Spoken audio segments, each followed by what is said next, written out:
أعوذ بالله من الشيطان الرجيم بسم الله الرحمن الرحيم ود كثير من أهل الكتاب لو يردونكم من بعد إيمانكم كفارا حسدا من عند أنفسهم من بعد ما تبين لهم الحق فاعفوا واصفحوا حتى يأتي الله بأمره إن الله على كل شيء قدير رب اشرح لي صدري ويسر لي أمري واحلل عقدة من لساني يفقه قولي ودي آیتونو کې الله رب العالمین د اهل کتاب او عزایم ذکر کړي چې کوم عزایم او ارادې هغوی د مسلمانانو متعلق ساتلي او دغه عزایم او د ارادو متعلق چې د هغوی کوم اسباب موجودو د هغه سبب تذکره به الله رب العالمین کوي. مؤمنانو ته الله رب العالمین په دغه صورتحال کې یو څو هدایات وړاندې کوي چې کله تاسو د داسې دشمن سره مخامخ شئ چې هغه خپل ځان هم ستا د بربادولو دپاره بربادوي، نو په دغه ټایم کې به ته څه کار کوې؟ نو هغې کې درې څلور هدایات الله رب العالمین وړاندې کړي دي. اولنی هدایت دا دی چې بس دته عفو وکړه، دی خپل دته معافي وکړه، ته یې پرېږده، ته دې قلار شه، د ده خبرې چې دی نو هغه په سر باندې مه اخله، مخ دې واړوه، یعنې په زړه باندې هم د ده خبره مه اخله او په چهرې باندې هم د ده خبره مه اخله، تر دې پورې چې د الله رب العالمین حکم او فیصله راشي. نو الله رب العالمین په هر څه قدرت لري. او دریم هدایت دا دی چې تاسو د مز قیام کوئ، مز قایموئ، د مز اهتمام کوئ، زکات ورکوئ. نو په دغه څلور کارونو سره به تاسو د دغه دشمن نه چې هغه ستا د بربادولو دپاره ځان هم بربادوي، خو کوشش یې دا دی چې د حسد او د بغض او د نفرت په بنیاد باندې تا چې دی نو هغه برباد کړي. عام طور باندې د دین او د دنیا متعلق دغه شان دشمنانو سره ډیره واسطه د خلکو راځي. الله رب العالمین فرمایي چې څه تاسو د ځان دپاره مخکې لیږلي د خیر نه، هغه وړوکی کار دی او که غټ کار دی د الله رب العالمین سره به بیا مومئ. وړه نیکي دې کړ ده نو هلته به د الله رب العالمین سره د هغې جزا تا ته میلاویږي. غټه نیکي دې کړ ده، وړوکی جرم دې کړ دی، غټ جرم دې کړ دی، د هغې جزا او سزا چې دی نو هغه به انسان ته را مخامخ وي. بیا د یهودیانو یو دوه قبایح او دوه بد علامات او دوه هغه اسباب چې هغه د هغوی د هلاکت دپاره بنیادي ذرایع ګرځېدلې وي. هغې کې اولنۍ دا وه چې د یهودیانو به دا عقیده ساتله چې جنت ته به نه ځي مګر صرف او صرف یهودیان به ځي. د عیسایانو دا عقیده وه چې جنت ته به نه ځي مګر صرف او صرف چې دی نو هغه نصوارا به ځي. نو الله رب العالمین فرمایي چې دا ستاسو ارزوګانې دي او تمناګانې دي او ستاسو دروغ دي. که چېرې په دې خبره باندې ستاسو سره څه دلیل موجود وي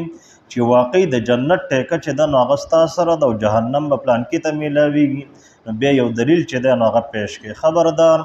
چا چې اسلام راوړ د الله رب العالمین د رضامندۍ دپاره په داسې حال کې چې دی نیک عمل کوونکی، صرف دومره نه ده چې ایمان یې راوړ، اقرار یې وکړو، په زړه باندې تصدیق وکړو، بس بیا غلی کېناست. نه، ایمان سره عمل چې دی نو هغه ډېر زیات ضروري دی. نو د الله رب العالمین سره د اجر دی، په ده باندې به نه څه خوف وي او نه به یره وي. برابره خبره ده که د تعلق د هر چا سره وي، د هر قوم او قبیلې سره وي، د هر پیغمبر د امت سره چې وي او د هر پیغمبر سره وي، خو چې ایمان یې راوړی، اسلام یې راوړی، د اسلام سره چې کومې مواقع د نیک عمل ورته میلاو شوي دي نو چې هغه اعمال یې کړي وي نو الله رب العالمین به ورته اجر ورکړي. او بل غټه بربادي چې هغه پی زمانه زموږ په دې امت کې هغه موجود ده او د الله رب العالمین پناه د دغه بیمارۍ نه او د دغه ګندګۍ نه غوښتل پکار دي. هغه بیماري دا ده چې یهودیانو به وي چې یاره دا عیسایان په څه دین باندې نه دي، نصوارا به وي چې یاره دا یهودیان په څه دین باندې نه دي. الله رب العالمین فرمایي چې ډېر عجیبه خلک یې چې دواړه د الله رب العالمین کتاب لولئ او بیا یو بل ته چې دی نو هغه نسبت د کفر کوئ، یو بل ته وایي چې ته کافر وي، بل ته وایي چې ته کافر یې. نن سبا هم دغه مشاهده هغه مونږ به د سوشل میډیا باندې ډېره کولی شو. زموږ مسلمانان چې یو بل پسې منځونه هم کوي، یو مسلمان به بل ته وایي چې ته کافر وي، بل ته وایي چې ته کافر وي. دغه تکفیر د یو بل ته د کفر نسبت کول، دغه تضلیل یو بل ته د گمراهۍ نسبت کول، دغه تفسیق یو بل ته د فسق نسبت کول، دا به د مسلمانانو کې عام شوی دی. د دې وجه نه مسلمانان چې دی نو هغه د بربادۍ او د ذلت سره ورځ په ورځ باندې مخامخ دي. په چا باندې د فسق ټاپه لګول دا ډېر ګران کار دی،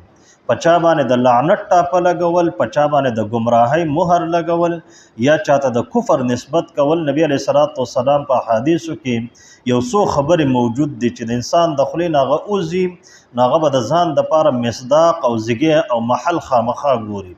که تا چا دپاره ویلي چې یاره دی کافر دی، نو که په حقیقت کې هغه کافر ځکه د کفر علم چې دی هغه الله رب العالمین ته دی، د گمراهۍ علم هغه د الله رب العالمین ته دی، دغه شان د فسق علم هغه هم د الله رب العالمین ته دی. ته په ظاهري اعمالو باندې فیصله کولی شي چې یاره دا کار تا د کافرانو کار وکړم، دا کار تا د گمراهانو کار وکړم، دا د فاسقانو یو عمل دی که دا د منافقانو رویه دی اپناو کړم. خو په چا باندې کلیر چې هغه جومات کې منځ هم کوي، د مسلمانانو لباس هم اچي، د مسلمانانو سره غم خادم کوي، د ایمان دعوه هم لري، او د هغې باوجود ورته انسان وایي چې نه دا خو کافر دی، دا یهودي دی، دا منافق دی. نو نبی علیه الصلاۃ والسلام فرمایي چې دغه الفاظ د ځان دپاره محل ګوري. دا خو په وړه خوله باندې غټه خبره دی وکړم، خو که په حقیقت کې چاته چې دی ویل دی هغه کافر او فاسق او فاجر او منافق وو، خو په بها خبره ختمه شوه. خو که هغه نو الله نبی علیه الصلاۃ والسلام فرمایي چې دغه الفاظ به راځي او په تا باندې به واپس لګي. نو چې په انسان باندې دا الفاظ ولګي نو بیا د انسان هغه ټول نظام د ژوند چې دی نو هغه برباد شي. په دې سره د انسان ایمان چې کله لاړ شي خو بیا د نکام په خطر کې پریوزي، دی به تجدید د ایمان هم کوي. په دغه بې ایمانۍ کې چې څومره اعمال د کړي وي نو هغه اعمال هم بیا قابل قبول نه. نو په دې باره کې ډېر زیات احتیاط پکار دی. په زمانه چونکې د فتنې او د فساد ډېره لویه زمانه ده، او اسلام واحد داسې مظلوم دین دی چې د دې دپاره په مارکیټ کې ساتارټي نشته. هر څوک چې دی نو هغه په اسلام باندې لګی بحث و مباحثه کوي، د قرآن او د سنت او د دین دغه بنیادي ابجدو نه به خبر نه او هغه خبرې به کوي چې انسان به ورته حیران شي. عالم به په خپل علم باندې حیران کی، مفتی چې دی نو هغه به په خپل ابتدا باندې هغه به حیران کی چې یاره ما خو 8 کاله 10 کاله دا علم مې کړ، د کتابونه مې ویلي، خو ما خو داسې خبرې نه دي اورېدلي کومې خبرې چې دی کوي. او ده به هم هغې زده کړي د سکرین نه یا د سوشل میډیا او د هغه خبرو چې دی نو مسلسل به پروپیګنډه کوي. نو اسلام دا یو حساس دین دی. هر مسلمان چې هغه الله رب العالمین سترګې ورکړ دي، غوږونه یې ورله ورکړ دي، نو دغې ته حواس ویلی کېږي. او د چا حواس چې بحال وي نو دته حساس انسان ویلی کېږي. نو هر انسان چې دی نو هغه حساس دی، د هر عمل او هر فعل چې دی نو هغه به د حساسیت هغه تقاضې چې دی نو هغه به پوره کوي. دی به غیر ذمه دارانه ژوند نه تیری بلکې ذمه دارانه ژوند به تیری. یهودیانو او عیسایانو چونکې غیر ذمه داری هغه مظاهره کړو نو الله رب العالمین د هغوی تذکره کړی ده، او دغه غیر ذمه داری الله رب العالمین د هغوی د بربادۍ په بنیادي اسبابو کې یو سبب ګرځولی دی. الله رب العالمین فرمایي چې تاسو دواړه د الله رب العالمین کتاب لولئ.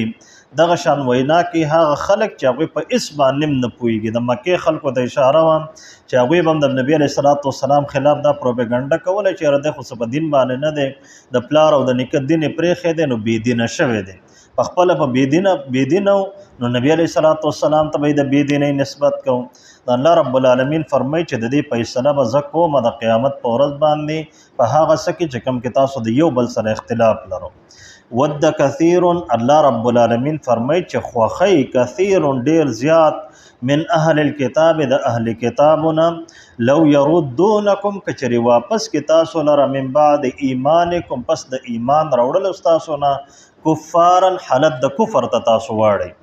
دا ولې کوي نو حسدا من عند انفسهم، د وجې د هغه حسد نه چې د دوی په زړونو کې پروت دی. او حسد هم دې ته ویلی کېږي چې د یو بل رور سره یو نعمت موجود دی نو ته الله رب العالمین ته ووایې چې یاره کوشش دې دا وي چې الله رب العالمین د ده نه دا نعمت والې مال یې راکې او که نه راکې، خو چې ده باندې مې دا نعمت چې دی نو دا پیرزو نه دی او ده باندې مې دا خوښ نه دی چې د ده سره دا نعمت موجود وي. یو ته غبطه ویلی کېږي رشک، چې یو نعمت الله رب العالمین چاله ورکړ دی او ته الله رب العالمین ته ووایې چې یاره پلان کې دې څنګه نعمتونه ورکړي دي دغه شان نعمتونه مال هم راکړي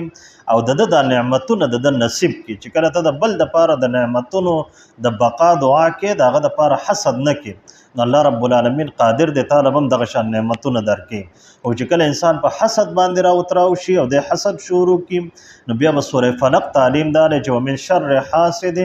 اذا حسد د شر د هغه حسد کوونکي نه کله چې د حسد شروع کړي نو د دې نه به بیا پناه غواړي حسدا من عند انفسهم د وجه د حسد نه چې کوم د دې په زړونو کې دی من بعد ما تبین پس د دې نه چې ښکاره شوی دی لهم دیو ته الحق هغه حق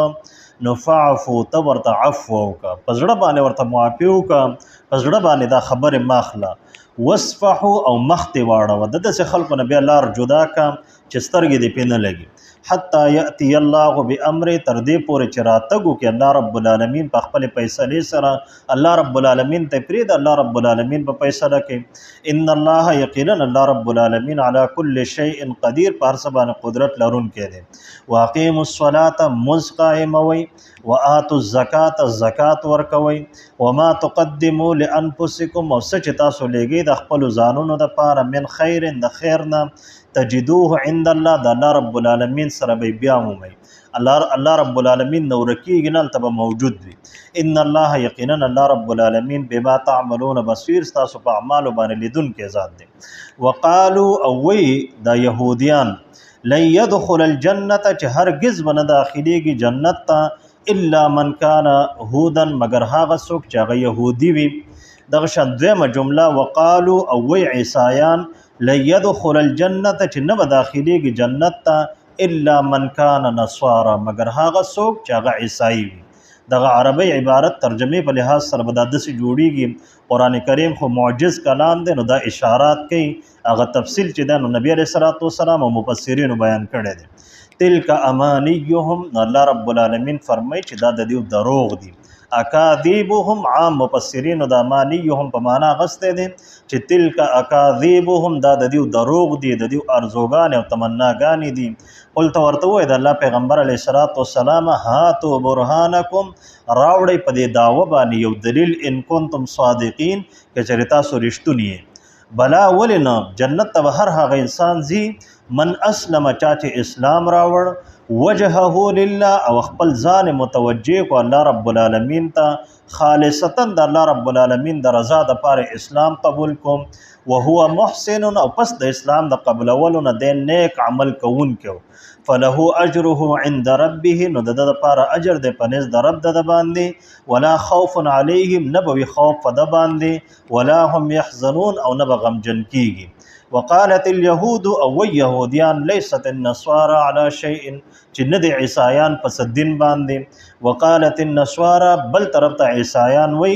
ليست اليهود على شيء چې نه د يهوديان پس دین باندې وهم يتلون الكتاب الله رب العالمین فرمای چې ډیر عجیب خلق دي د الله رب العالمین کتاب لولي عمل په نه کوي صرف یو بل چې د هغه د عمل نه روکاوي كذلك دغرنګ قال الذين وینا کړ د هغه خلکو لا يعلمون چې غوی نه پويږي مثل قولهم په مثل د دیو د قول او د دیو د وینا باندې فالله يحكم بينهم الله رب العالمین په فیصله کوي د دیو په منځ کې یوم القیامت په ورځ د قیامت فيما كانوا فيه يختلفون په بار د هغه کارونو کې چې کوم کې دیو د یو بل سره اختلاف لرو د اختلاف په دنیا کې نه ختميږي دا فیصله به الله رب العالمین کې چې څوک په مسلمانو او څوک کافر او څوک بيدین او څوک دیندار او څوک فاسق او څوک نیک او دا فیصله به الله رب العالمین کې په دنیا کې دا ترتیب الله رب العالمین چاله نه ورکړي او په آخرت کې هم دا فیصله الله رب العالمین اوري لفظ ترجمه ود كثير من اهل الكتاب خوخي ډیر زیات د اهل کتابونه لو يردونکم کچری واپس کی تاسو لره من بعد ایمانکم پس د ایمان راوړل تاسو نه کفارا حلت د کفر ته حسدا من عند انفسهم د وجد حسد نه چې د دې په زړونو کې موجود دی من بعد پس د دینه ما تبین لهم الحق چې کله ښکار شو دوی ته حق فعفو نو تور تعفو کو په زړه سره وصفحو او مخ ته واړه ولارت جدا کړ حتی یأتی الله تر دې پورې چې راتګ وکړي الله رب العالمین بامري په خپل حکم او فیصلې سره. ان الله یقینا الله رب العالمین علی کل شیء قدیر په هر څه باندې قدرت لرونکی دی. واقیموا الصلاة مز قائموي وآتوا الزکاة زکات ورکوي. وما تقدموا او څه چې تاسو لېږئ لانفسکم د خپلو ځانونو دپاره من خیر د خیر نه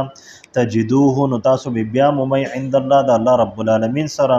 ان الله یقینا الله رب العالمین بما تعملون بصیر تاسو په اعمالو باندې لیدونکی ذات دی. وقالو او یهودیان لن يدخل الجنه چې نه به داخليږي جنت ته هرگز الا من کان هودا مگر هغه څوک چې هغه یهودیان وي. او وی عیسایان او نصارا چې هرگز به جنت ته نه داخليږي مگر هغه څوک چې هغه او نصارا چې هغه عیسایان وي. تلک امانیهم الله رب العالمین فرمایي چې دا د دې ارزوګان او دروغ دي. قلت ورته وای د الله پیغمبر علیه الصلاۃ والسلام هاتو برهانکم راوړی تاسو خپل دلیل ان کنتم صادقین کچری په دغه وینا کې تاسو رښتونی یې. بلا ولنا من اسلم چا چې ایمان اسلام راوړ وجهه لله او خپل ځان متوجه کو الله رب العالمین ته او خالصا د الله رب العالمین د رضا د پر ایمان او اسلام راوړ. وهو محسن په داسې حال کې چې د نیک عمل کوونکی فله اجره عند ربه د دې لپاره اجر دی په نزد د رب د باندې. ولا خوف علیهم نبو یره په د باندې ولا هم يحزنون او نبه غمجن کیږي دغه خلق. وقالت اليهود او یهودیان لیست النصارى چې نه دي عیسایان علی شیء فسدن باندې. وقالت النصارى او عیسایان او د نصارا لیست اليهود چې نه دي یهودیان علی شیء فسد باندې او فسدن او عقیده باندې. وهم يتلون الكتاب حال دار چې دیو کتاب لولي. كذلك قال الذين دغشان وینا کړ د هغه خلق لا يعلمون چې هغوی نه پوهیږي مثل قولهم په مثل د وینا د دیو باندې. فالله يحكم بينهم پس الله رب العالمین به فیصله کوي د دیو په منځ کې یوم القیامت په ورځ د قیامت. فيما كانوا فيه يختلفون په باره د هغه اختلافاتو کې چې کوم کې دیو د یو بل سره اختلاف کو هغه الله رب العالمین د قیامت په ورځ باندې فیصله کوي. واخر دعوانا الحمد لله رب العالمين.